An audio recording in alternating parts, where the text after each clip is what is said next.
The motel kettle takes 9 minutes to boil at the height of a Toledo winter, and I have learned to use those 9 minutes for the small things, because in the small things is where a mother lives when she is down to her last small things. The kettle is the small Sunbeam thermos-style one with the dent in the side, the one Imelda lent me from her own back room on the third morning after she saw me trying to heat oatmeal in the bathroom sink with the hot tap.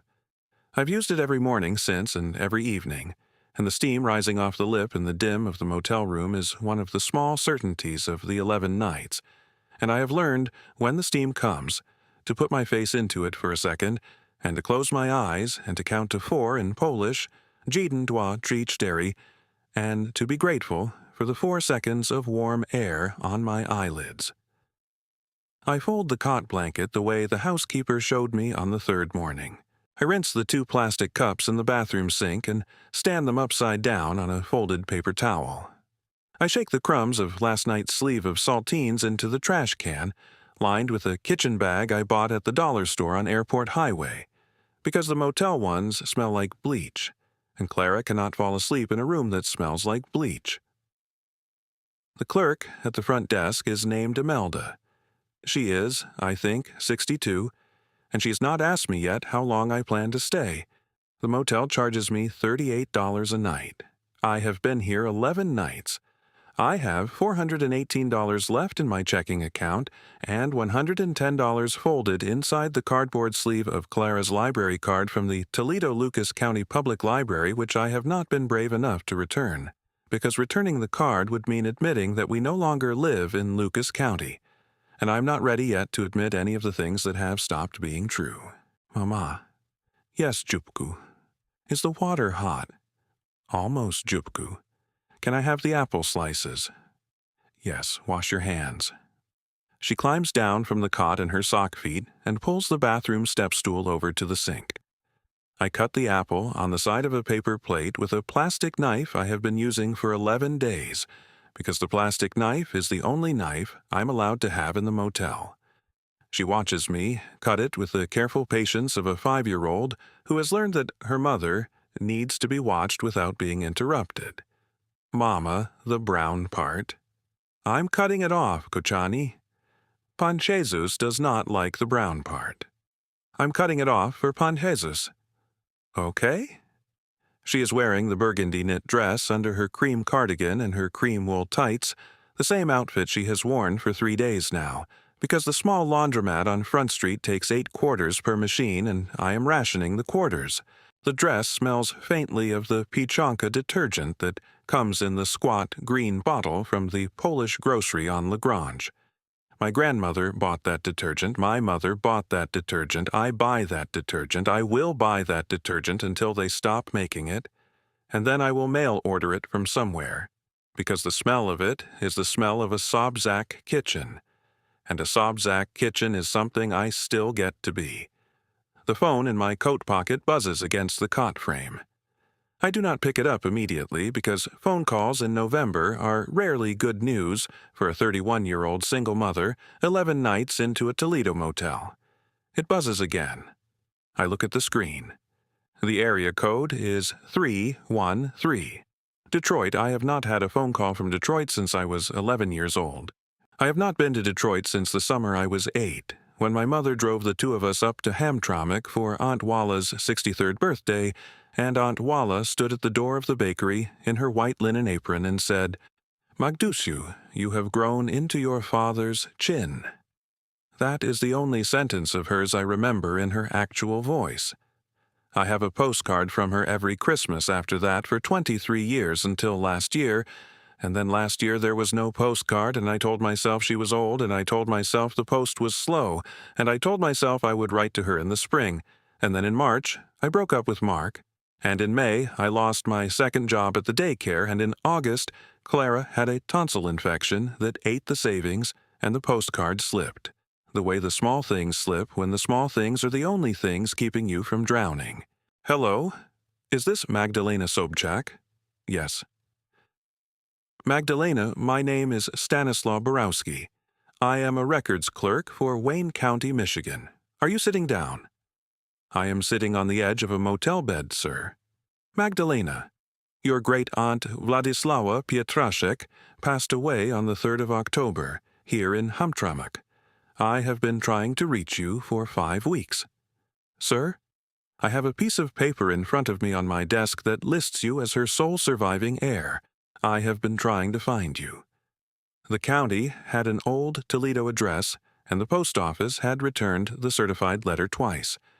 Your great-aunt's neighbor, Mrs. Mazurek, sat in my office last Tuesday and asked me whether anyone had thought to call your phone, and I had to say to her, "Ma'am, I had not thought to call her phone."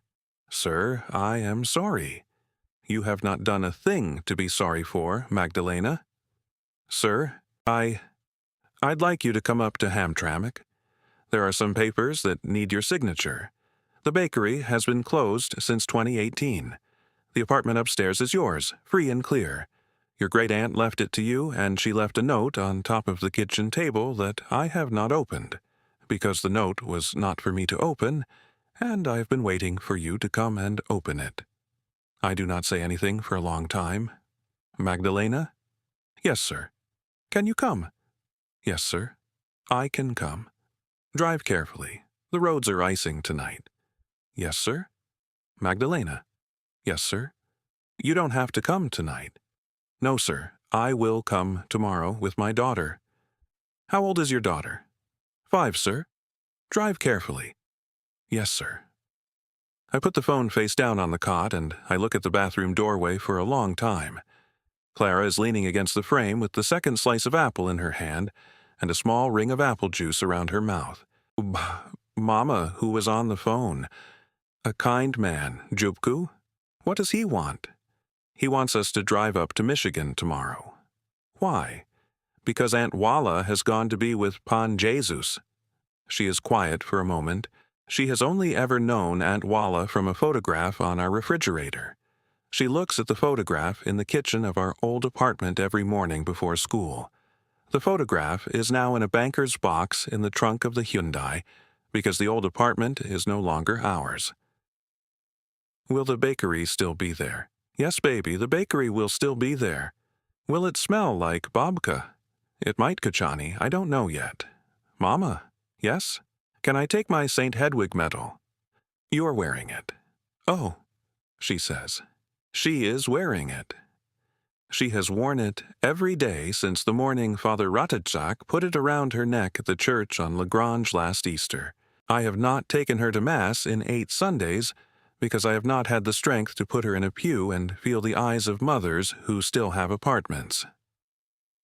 Father Ratachak called my phone 3 times in November. I have not called him back.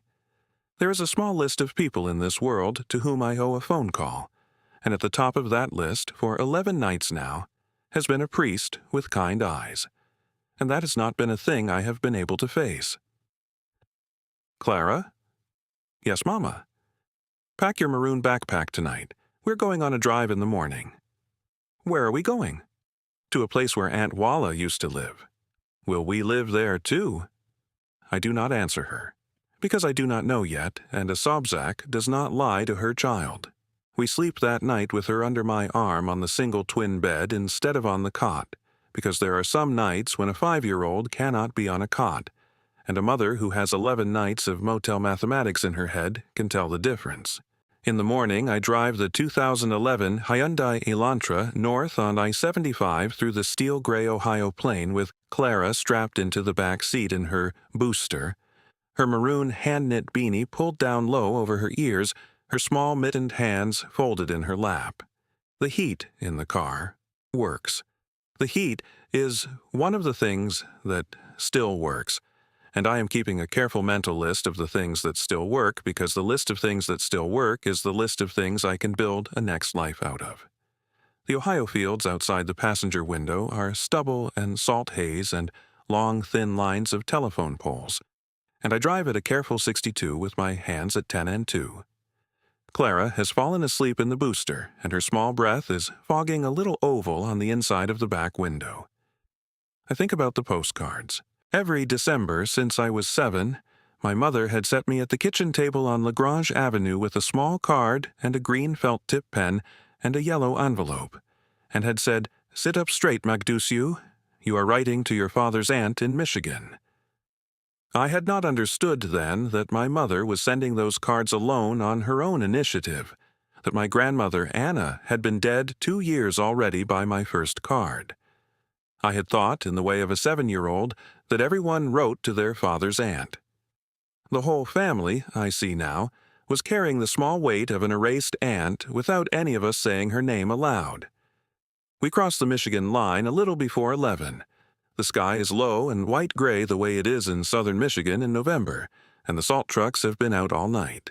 I get off the freeway at the Hamtramck exit, and I drive slowly down Joseph Campo Avenue with my hands at 10 and 2 on the steering wheel, the way my father taught me to drive on the icy roads of West Toledo when I was 16. The avenue is half empty. There's a Polish meat market open. There's a Yemeni coffee shop with steam on the windows. There's a vacant storefront that used to be a pierogi place. There is, near the end of the third block, a narrow brick storefront with papered-over windows and a faded green and cream painted sign that reads, in slightly chipped lettering, Pietrzek Bakery, Chleb, Babka, Punchki. I park at the curb. I sit for a long second with both hands on the steering wheel. Mama. Yes, baby. Is that it? That is it, Kochani. There are no lights on. No, baby. The bakery has been closed since you were 11 months old. Did Aunt Walla live in the bakery? She lived upstairs. Can we go upstairs? In a little while, baby. First we are going to see the kind man at the records office, and then we are going to see the lady from across the hall. Okay?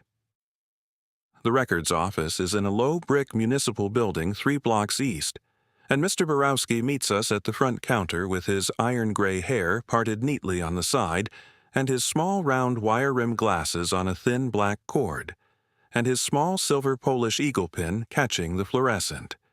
He has kind hazel eyes. Miss Sobchak. Miss, sir, I am not Miss. Miss Sobchak, forgive me. It is all right, sir. Most people make the assumption. And this is Clara? Clara? He bends slightly at the waist. Clara, I knew your great-aunt for 19 years. She used to bring me a paper bag of punchki every Fat Thursday in February. Did your mother ever tell you about Fat Thursday? No, sir.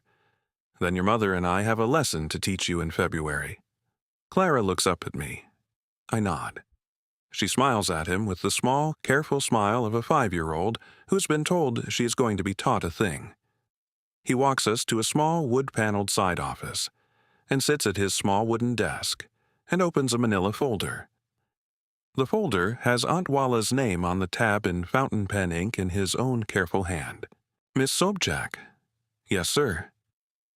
Your great-aunt left a holographic will dated October 1st, 2024, 2 days before she passed. It is brief. It is properly witnessed by Mrs. Mazurek across the hall and by Father Lipinski of St. Florian's. It is unambiguous. The walk-up apartment at 9418 Joseph Campo, 2nd floor, including all contents, is left to you outright.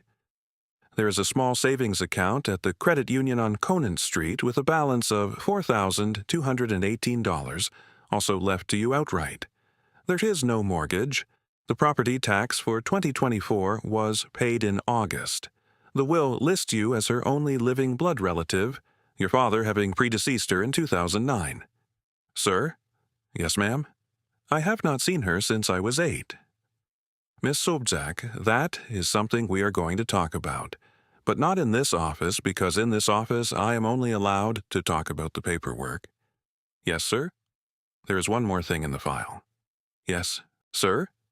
There is a small, handwritten letter, sealed, addressed to you in your great-aunt's hand, that the executor, me, ma'am, the county is the executor of last resort, and I am the records clerk who drew the lot, found on the kitchen table when I went up to lock the apartment on the 5th of October. I have not opened it. I will not open it. I would like to give it to you now. He slides a small ivory envelope across the wood. The envelope is sealed with a small dab of red sealing wax, pressed flat with what looks like the back of a teaspoon. My name is on the front in a slow, careful hand in dark fountain pen blue ink. Du Magdusi, for Magdalena. I sit for a long time with my hand on the envelope on the wood, and I do not lift it. Sir? Yes, ma'am. Could I open this upstairs? Miss Sobczak, you can open it on the moon if you choose. It is yours. Sir?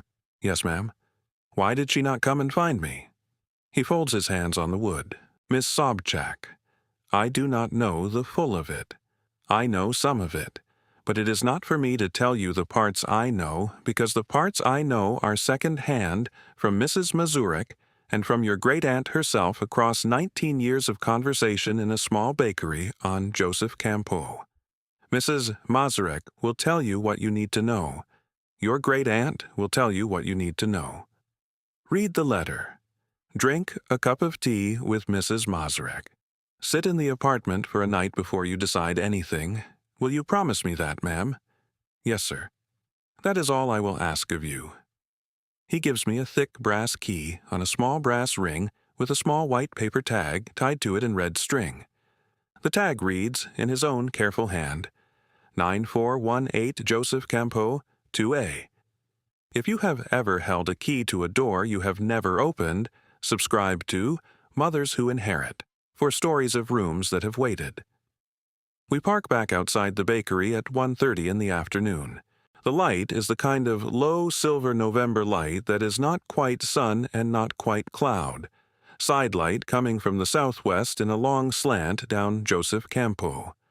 I get out of the Hyundai and lift Clara out of her booster, and she takes my hand and I lock the car and we walk to the narrow side door beside the bakery storefront. The 3 brass mailbox slots are labeled in small handwritten paper tags. 2A reads W. Pietraszek. 2B reads H. Mazurek. The ground floor slot reads Bakery Closed. I slide the brass key into the side door's worn deadbolt lock. The lock is at chest height for me and chin height for Clara, and she stands with her small mittened right hand resting on my forearm just below my elbow as I turn the key.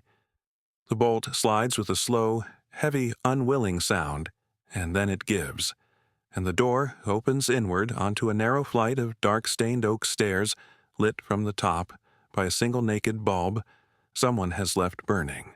The stair smells of old varnish and faint yeast, and the dry paper smell of an apartment that has not been opened in 5 weeks. Mama. Yes, Kochania. Is that babka? That is a long-ago babka, baby. From a long time ago. It still smells. Yes, baby, some smells stay. We climb. Her small hand stays in mine. At the top of the stairs there are 2 doors, painted ivory, with small brass numerals. 2A is on the left. 2B is on the right.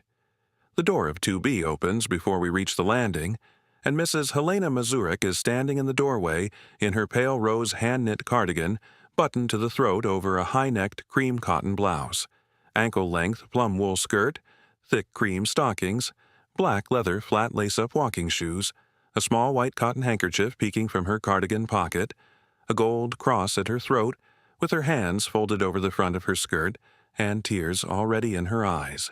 Magdusiu, Pani Mazurek, look at you. Look at this little one. Clara, is it? Mr. Borowski told me you were coming today. Yes, ma'am? You will come for tea after. You will eat. I have made the cabbage soup. There is bread. There is surnik. Will you eat? Yes, ma'am. Magdusiu. Yes, ma'am. Open her door first. She has been waiting for you to open her door. I will leave you to it for half an hour, and then I will knock. Yes, ma'am. Magdusiu. Yes, ma'am. She talked about you every day for 23 years. Pani Mazurek. Every single day, Kochania. She closes her door softly. I turn the brass key in 2A. The lock turns more easily on the second key than on the first. I push the door inward.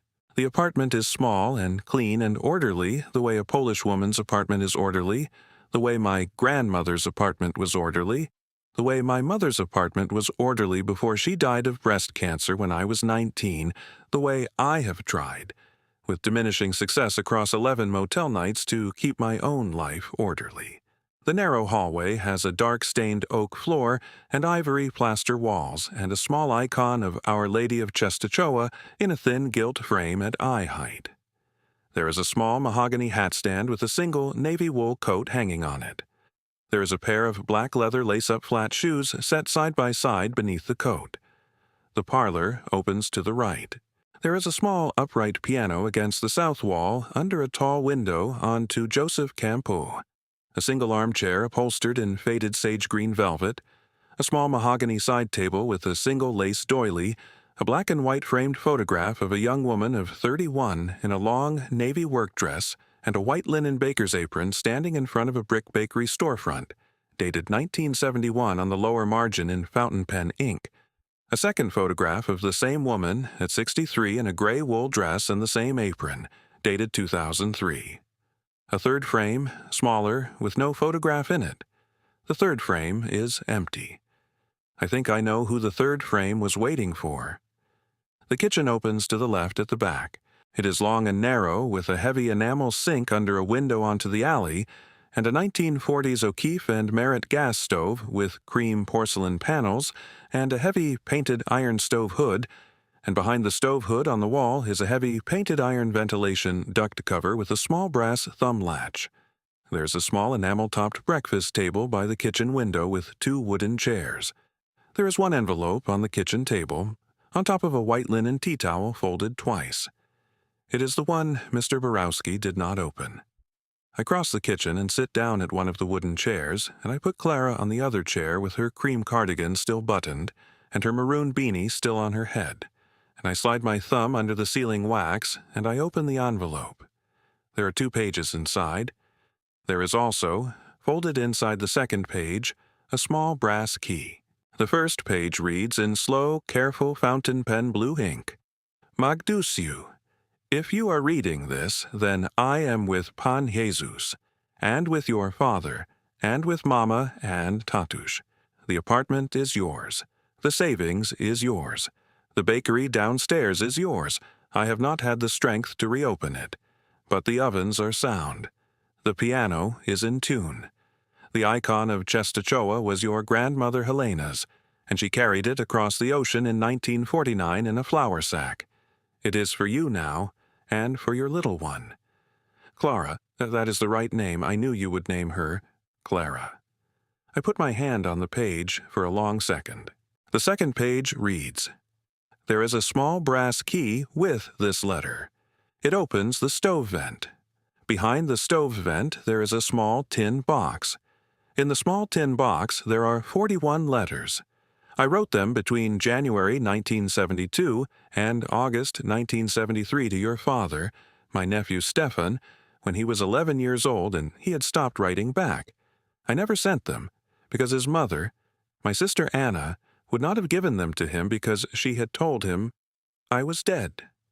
I was not dead. I was here in Hamtramck. I was here every day. I made babka.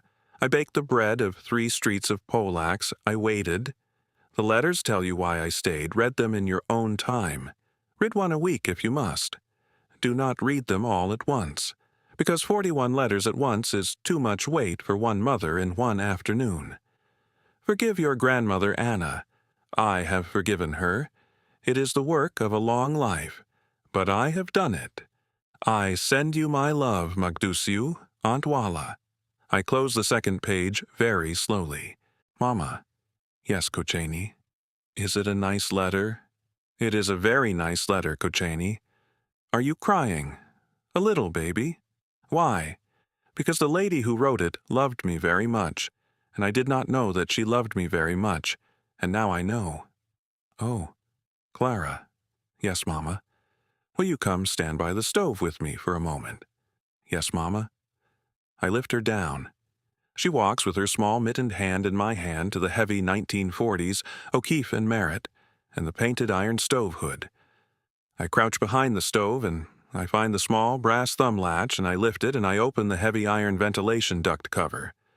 The duct is empty for the first 8 inches, and then deeper inside, set on a small square of folded muslin, there is a battered gray tin box the size of a paperback book. I lift the tin out.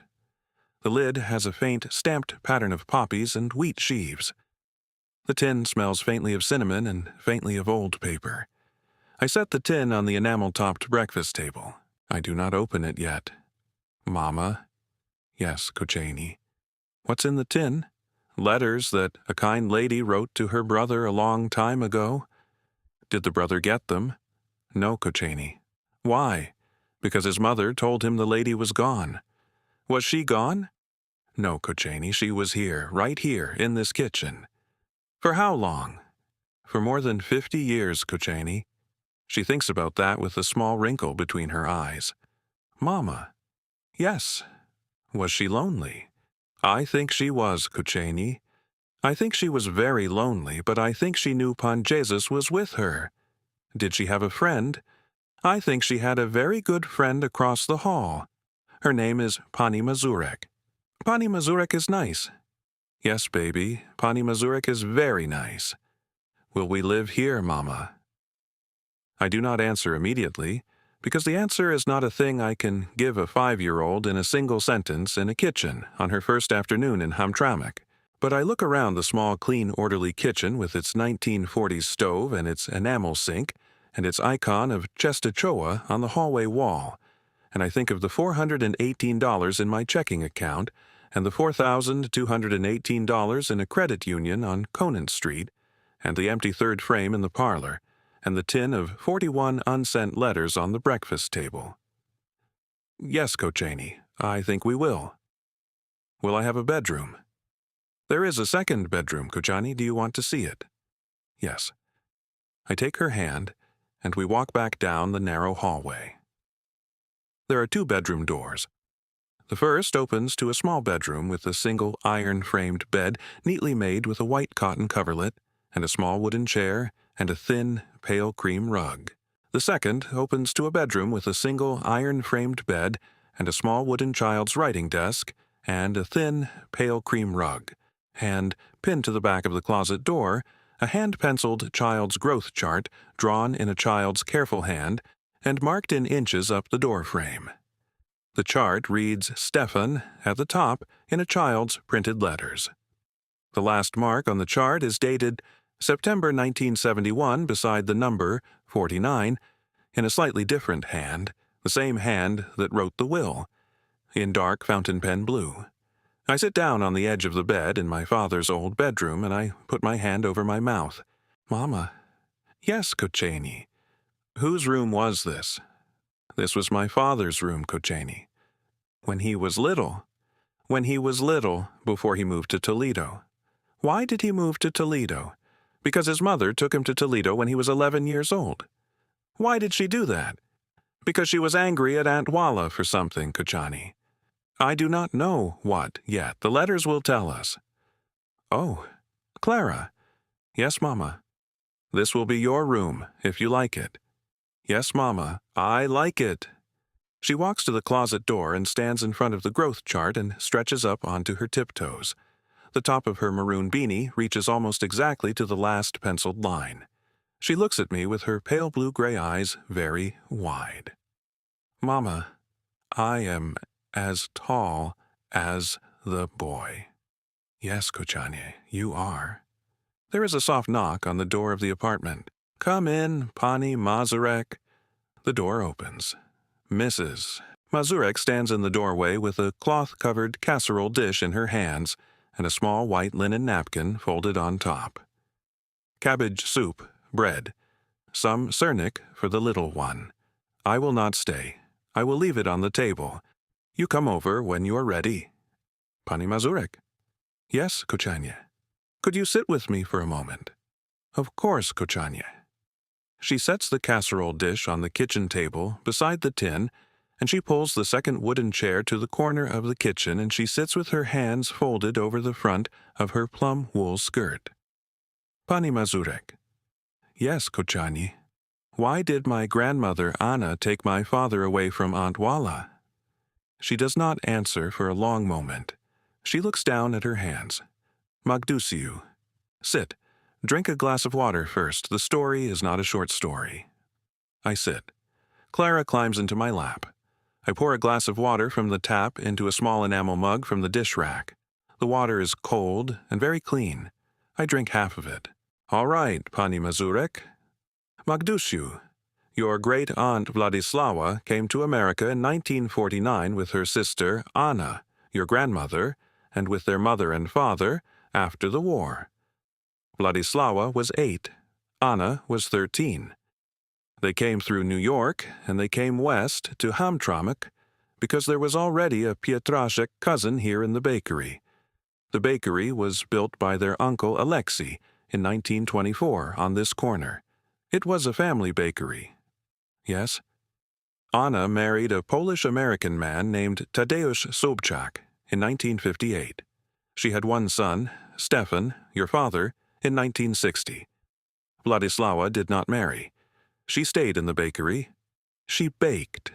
She was the bread of 3 streets of Polaks the way she wrote in the letter, yes. Yes. When your father, Stefan, was small, Anna was a nurse at St. Florian's. She worked nights. Vladislawa was the one who walked Stefan to school every morning. Vladislawa was the one who picked him up. Vladislawa was the one who taught him to play the piano on the upright in the parlor. Vladislawa was the one who marked the growth chart on the closet door. Stefan loved her, Magdusiu. He loved her the way a small boy loves the aunt who is always at home when his mother is at work. Yes. In the summer of 1971, when Stefan was 11, your grandmother, Anna, and her husband Tadeusz had a terrible fight. I do not know the full of it, Kochani. I was 23 then, and I had just moved in across the hall with my husband, may his soul rest. I know only that Tadeusz left the house one Sunday morning and did not come back for 3 weeks, and when he came back, Anna had decided that the family was moving to Toledo, Ohio, where Tadeusz's brother had a small machine shop on LaGrange Avenue. Yes, Vladislawa begged Anna not to take Stefan. The 2 sisters had a fight in this kitchen, Magdusiu. I heard it from across the hall. There were no nice words. Anna said terrible things. She said Vladislawa had ruined her chances at finding a husband by being the mother to Stefan in Anna's place. She said Vladislawa was the reason Tadeusz had grown unhappy in their home. None of it was true, Magdusiu. But Anna said it. And then Anna said the thing that could not be taken back. Anna said, "If you write to my son in Ohio, I will tell him you are dead," and the family moved in September of 1971. Yes. Vladislawa wrote to Stefan 3 times in November, 4 times in December, 6 times in January. The letters came back unopened. So Vladislawa stopped sending. But she did not stop writing, Magdusiu. She wrote the 41 letters that I think you have just found, and she put them in a tin in the stove vent, because she could not bear to throw them away, and she could not bear to look at them. And every Christmas, after Anna died in 1979, Vladislawa wrote 1 short card to Stefan and 1 short card to his daughter. Who was you? Stefan threw out his cards, I believe. He did not know who you were yet. He did not know who Vladislawa was. His memory had been emptied by his mother. But he never threw out yours, Magdusiu. He kept yours, and after he died in 2009, your mother kept them. And after your mother died in 2014, you kept them. 23 Christmas postcards from the lady who walked your father to school. I sit for a long second with my hand on Clara's beanie. Mrs. Mazurek tells me, almost in a whisper, that Aunt Walla did try once. In the summer of 1973, she took the Greyhound to Toledo and stood across the street from my grandmother's house on LaGrange Avenue for 2 full hours. And she watched my father, 12 years old then, come home from school with his violin case. She did not cross the street. Anna had told him she was dead, and Aunt Walla was not strong enough to be a ghost to a 12-year-old boy. So she got back on the Greyhound and came home to Hamtramck. She never tried again. Pani Mazurek, how did she know about Clara? Magdusiu, you sent her a Christmas card every December starting when you were 7. Your mother helped you. After your mother died, you kept sending them. You stopped 2 years ago, the year your daughter had the tonsils. But you sent 24 cards across 24 years, and she kept every single one in a small wooden box on the upright piano. There is a photograph of Clara in there from when she was 3. You sent it with the 2022 card. I am crying now. The slow, careful crying of a mother whose daughter is in her lap and whose eyes must not become a frightening thing for the daughter to look at. I wipe my eyes with the back of my hand. Clara turns her face up to me. Mama. Yes, Kochani. Is the lady from the photograph the lady from the letter? Yes, baby. Did she love us? Yes, baby. For a long time. For a very long time, baby. Even though we did not know. Even though we did not know, baby. Clara puts her small hand on my cheek. Her hand is warm from her cream wool tights. Mama. Yes? I love her too. Yes, baby, I think she would have liked that. Mrs. Mazurek reaches across the table and lays her own hand on top of mine on the enamel. Magdusiu. Yes, ma'am. Eat the soup. Clara, you eat the Cernik. Then we will go across the hall, and I will show you the small green photograph album she kept of all your school pictures, Kochani. And then you will sleep tonight in your father's room, and the little one will sleep where Stefan's small white wooden cradle still sits in the closet, and tomorrow you will get up, and you will start a life. And when you are ready, but not before you are ready, you will read one letter from the tin, and then in a week, one more. And then in a week, one more. And in 41 weeks, Magdusiu, you will know your great-aunt as well as I knew her, and that is a thing that not many living women on this earth get to do. Yes, ma'am? Eat the soup. Yes, ma'am. We eat the cabbage soup at the enamel-topped table with the tin sitting between us. The cabbage soup is good. The bread is good. Clara eats the Cernik with both hands and pronounces it the best she has ever had, although it is the first she has ever had, and Mrs. Mazurek puts her handkerchief to her mouth to hide her laughing. Mrs. Mazurek tells me 3 things across the next hour, in the slow, careful voice of a 76-year-old woman who has been waiting 19 years to tell them. I keep my hands cupped around the warm enamel mug while she speaks, and Clara leans into the crook of my arm, and the cabbage soup goes a little cold in the bowl between us, and I do not interrupt. The first thing she tells me is about an August evening in 1973, the week before her husband and his brother got the bad telegram from across the ocean. Aunt Walla came across the landing in her apron with the 41st letter in her hand. She had reached the end of writing letters that had no reader.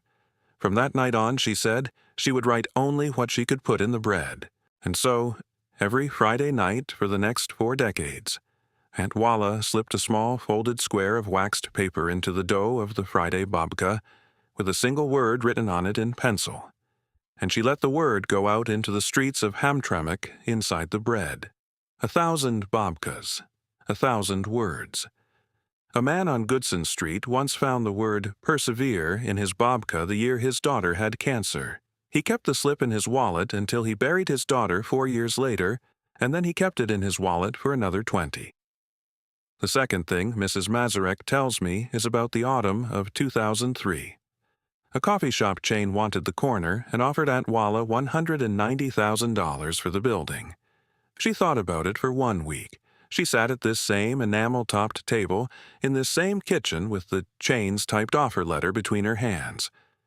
And then she went across the landing and she said to Mrs. Mazurek, "Hela, the bakery is the only address Stefanku has for me. If I sell it, the address is gone. The address is the last thing his mother did not take from him." She turned down the offer. She paid the property tax every August out of her postal pension. Every August, on the day she walked back from the city offices with the stamped receipt, she came home and she baked a small babka for an empty plate, and she ate 1 slice, and she left the rest on the table overnight, the way one leaves a slice for the saint on All Souls' Eve. 21 Augusts. The third thing Mrs. Mazurek tells me is about last Easter in March. Aunt Walla had had 2 small strokes in the winter, and she knew she was failing. One Sunday afternoon after Mass at St. Florian's, she sat in the sage-green velvet armchair in the parlor, and she said, Hela, I have decided to forgive my sister Anna. I have decided I will not die angry with her. I was angry with her for 52 years. I will not be angry with her for the 53rd. She got up from the chair. She walked to a small black and white photograph of the two sisters as girls in post-war Poland in 1948, which had hung on the parlor wall in a thin frame for 60 years, and she took it down. She set it on the small mahogany side table beside the lace doily. She lit a small white wax votive in front of it. She sat there until the votive burned down to a coin of wax on the wood, and then she went into the kitchen and she rinsed the votive holder, and she put the photograph in the top drawer of the side table, and she said, "Hela, when the granddaughter comes, she will decide where the photograph goes. I have done the forgiving. The granddaughter will do the deciding." The three turning points sit in the kitchen with us the way three small candles sit on a Christmas Eve table, one for the absent, one for the present, one for the one still to come. I look at the small mahogany side table through the kitchen doorway. There is no photograph there now. There is a small ring of melted wax on the wood. I had not seen it when we came in. Pani Mazurek. Yes, Kochanie. Was my father a kind man? Magdusiu. I met him once, the summer he was 11, the summer before they moved. He came up the stairs with Vladislawa from the bakery one afternoon in July, and they were both eating a donut from a paper bag, and they were laughing about something I did not catch. He had a violin case in his other hand, and he was wearing a clean white shirt, and his hair was combed, and he stopped on the landing, and he said to me, "My name is Stefan Sobchak, pleased to meet you, ma'am. 11 years old, with the manners of an old man." Yes, he was a kind man, Kochanie. Even at 11, he was a kind man. Pani Mazurek. Yes, Kochanie. He was a kind man at 60. I had 19 years of him. He played the violin once at my wedding. Magdusiu. Then he carried his Cioteczka with him in his hands, the way you carry her in yours. I do not say anything for a long second. Clara has fallen asleep with her cheek on my shoulder, and a small fork still in her hand, and a crumb of cernik on her lower lip. Mrs. Mazurek reaches across the table and takes the small fork from Clara's hand and sets it on the cream-painted edge of the bowl. Pani Mazurek. Yes, Kochanie. What do I do tomorrow? Tomorrow, Magdusiu, you go to the credit union on Conant Street. You buy butter and milk at the dry goods store. You go to the Polish meat market 3 doors down, and you tell them whose great-niece you are, and you watch them come around the counter. You go to St. Florian's at 5 for the evening mass. That is tomorrow. She rests her hand on mine. You are not alone in this apartment, Kochanie. You have a neighbor, a daughter, a tin of 41 letters, a key, a kitchen, an account with $4,200 in it, and a great aunt who waited 53 years for the side door to open. That is not alone. Yes, ma'am. She rises. She tucks her chair back under the table. She walks to the door of the apartment. She pauses with her hand on the brass knob. Magdusiu. Yes, ma'am. She told me on the day she wrote the will that she had 3 things still to do in this life. She had done the forgiving in March. She put the will on the kitchen table in October. The 3rd thing was to wait until the granddaughter came through the side door. She did the 3rd thing in her sleep, Kochanie. On the 3rd of October, at 4:11 in the morning, the light was just coming up over the meat market. I was already awake. I always am, Kochanie, at 4. Old women are. I was sitting in my chair across the hall with my rosary in my hand, and I felt the small change in the air the way an old woman feels it. And I went to her bed, and she was gone. She had her right hand folded over her heart and her left hand on top of the will. She had been waiting. She did not wait one more day, Magdusiu. She did not have to. She knew you were coming. I do not know how she knew. But she knew. She closes the door softly behind her. After Mrs. Mazurek goes back across the hall. I take Clara to the small bathroom at the back of the apartment, and I wash her face, and I brush her hair, and I take off her cream cardigan and her cream wool tights, and I put her in a clean cotton nightgown I find folded inside the bottom drawer of the small dresser in my father's old room. The nightgown is the size of a 6-year-old, and it is new, and it has the price tag still on it from a small dry goods store on Joseph Campeau. And the tag is dated September 2024.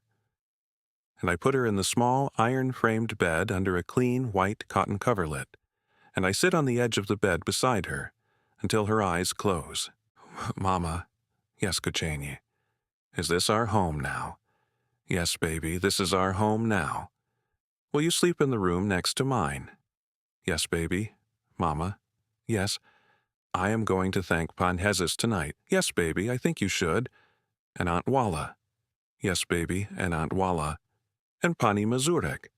Yes, baby, and Pani Mazurek. And the kind man at the office.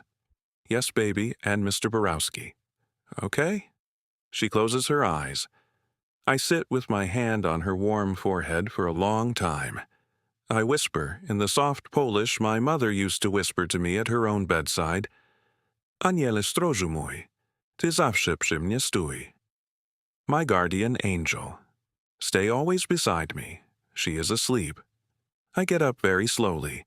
I walk back down the narrow hallway. I go into the kitchen. I sit at the enamel-topped breakfast table. I put my hands on the lid of the tin. I open the tin. The letters are folded into thirds and tied into bundles of 7 with thin red ribbon. There are 5 bundles of 7 and 1 bundle of 6, 41 in total. The top letter of the top bundle is dated, in fountain pen ink at the top, Hamtramck, 14 stycznia 1972 roku, January 14th, 1972. I untie the first bundle. I lift out the first letter. I unfold it. It is written in a careful, slow hand in dark fountain pen blue ink, in the formal Polish of a woman who has been schooled in Poland before the war. Mój kochany Stefanku, my beloved little Stefan. I read the first letter slowly, with my mother's Polish dictionary open beside me on the table, the one I packed in the banker's box from Toledo, the one my mother kept on her nightstand, the one I have not opened in 11 years. The letter is short. It is 1 page. It begins, Mój kochany Stefanku, today is your 11th birthday and a half. You are not here. You are in Toledo, Ohio, in a small house on LaGrange Avenue, and your mother has told you, I am sure of it now, that I have died. I have not died, Kochani. I'm at the bakery. I have just put a tray of ponchki into the oven. I'm writing this at the breakfast table with my left hand because my right hand is dusted with flour. I want you to know, even though you will not read this letter because the last 3 letters I sent came back marked, Return to sender, in a hand that was not your hand, that I have not died, and I will not die, and I will be here in this kitchen with this stove and this window when you are ready to come home. I will keep the 3rd frame on the parlor wall empty until then. I will set the table for you on Christmas. The bread that I am pulling out of the oven this morning is your bread, Kochani, even if you eat your bread in Ohio. With all my love, your Tsiotechka Walla. I fold the letter very carefully along the original folds. I tie the red ribbon back around the bundle. I put the bundle back in the tin. I close the lid of the tin. I will read the 2nd one next week. I will read the 3rd one the week after that. 41 is a small number for the work of 41 weeks. 41 is a very small number for the work of a lifetime. I get up from the breakfast table. I cross to the parlor. I take the empty 3rd frame down from the wall. I carry it back to the kitchen. I set it on the enamel-topped table beside the tin. I will find a photograph of Clara and me to put in it. I have one in the banker's box in the trunk of the Hyundai. Clara at 3, in the maroon beanie that is now too small for her, on a fall morning at the Toledo Botanical Garden, with her face in a sunflower. I will go down to the Hyundai in the morning, and I will bring the banker's box upstairs, and I will put the photograph in the frame, and I will hang the frame on the parlor wall beside the 1971 photograph and the 2003 photograph, and the wall will be a wall of 3 Sobzak women, and the gap that has been waiting on that wall since September of 1971 will be closed by a 5-year-old in a cream cardigan and a maroon beanie. I take off my charcoal gray wool pea coat. I hang it on the small mahogany hat stand in the hallway beside Aunt Walla's navy wool coat. I take off my oxblood ankle boots and set them side by side beneath the coat, beside Aunt Walla's flat black leather shoes. I walk to my father's old bedroom. The bed is the bigger of the two. The white cotton coverlet smells of cedar and faint lavender. There is a small lamp on the nightstand with a cream linen shade. I switch it on.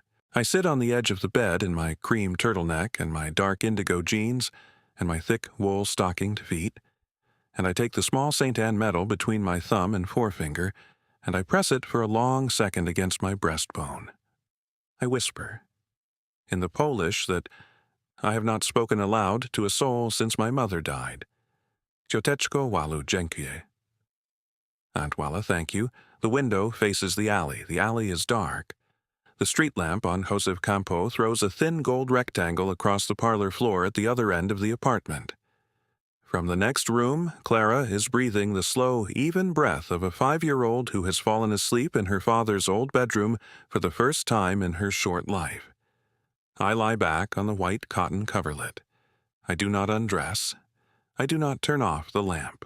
I lie on my side with my hand under my cheek the way my mother used to lie on her side when she could not sleep, and I look at the soft, cream-painted plaster of the bedroom wall, and I think about the 41 letters in the kitchen, and I think about my father at 11 years old on the Greyhound to Toledo with a violin case at his feet, and I think about my grandmother Anna at the front door of a strange house on Lagrange Avenue, telling a small boy a lie that took 53 years to undo. I forgive her too. I do not know if I will keep forgiving her. But tonight, on this coverlet, in this bedroom, in this apartment, in this avenue, in this city, in this November, I forgive her. We are home. If you have ever been told a kind person was gone when the kind person was not gone, subscribe to Mothers Who Inherit. We tell these stories because some kitchens wait 53 years for a granddaughter to come home and open the stove vent. There are 3 turning points in my own day, and I sort through them in the slow, careful way of a mother taking inventory of the small things again, because the small things are still where I live. The first is the moment in the bathroom of the Toledo Motel, when I rinsed the 2 plastic cups and stood them upside down on the folded paper towel and understood, in a quiet that surprised me, that I was not going to spend a 12th night in that room. The second is the moment in Mr. Borowski's office when he slid the ivory envelope across the wood, and I let my hand rest on it for a long second without lifting it, because to lift it would be to begin a life I had not yet given myself permission to live. The third is the moment in the hallway of this apartment, on the small mahogany hat stand, when I hung my charcoal pea coat beside Aunt Walla's navy wool coat, and the 2 coats touched at the sleeves, and I understood that I had let my body do, before my mind had agreed to it, the small, physical work of accepting a home. The 3 moments arrive in me one after another, the way the 3 moments of Aunt Walla arrived in Mrs. Mazurek's telling, and I know I will hold all 3 of them for a long time. The brass key from the envelope sits on the enamel-topped breakfast table beside the tin and the empty frame. In the morning, I will hang the key on the small brass hook beside the kitchen door, where Aunt Walla kept it, where she kept it for 53 years, in a kitchen on the 2nd floor above a closed Polish bakery on Joseph Campo Avenue in Hamtramck, Michigan, waiting for the small hand that would one day rest on her great-niece's forearm as the great-niece slid the key into the worn lock of the side door downstairs. She kept the door for us. We are the ones who came through it.